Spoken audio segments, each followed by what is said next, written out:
15 ans après, mais comme nous dit si bien, mieux vaut tard que jamais.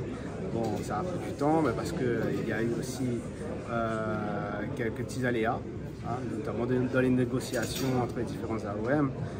Le SMTR revient de loin, hein. C'est une structure qui à la base a eu un blocage politique et à notre arrivée aux responsabilités à la région, on a su remettre toutes les interco autour de la table et on a su donner une nouvelle direction à le SMTR qui aujourd'hui IDRM, de la Réunion Mobilité.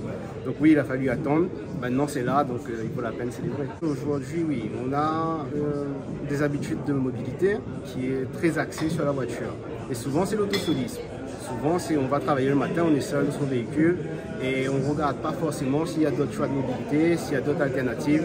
Par exemple, de prendre le vélo pour les trajets qui sont les plus courts ou bien de prendre les transports en commun pour des trajets peut-être un peu plus longs, mais avec par exemple sur Carjon des voies VATC qui sont livrées qui permettent de ne plus être de la congestion routière, notamment dans l'Est.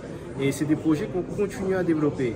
Et pour mettre tout ça en cohérence, pour faire sa publicité, il faut un outil. Et cet outil MAS sert à ça. Ça permet de faire en sorte que d'un point A à un point B, on sait qu'est-ce qu'on peut avoir comme mode de mobilité, combien de temps on va prendre en bus, combien de temps on va prendre en vélo, combien de temps on va prendre en covoiturage. Et c'est le but. Moins de gens qui sont seuls dans le véhicule, c'est moins de voitures sur nos réseaux routiers, c'est forcément moins d'embouteillage.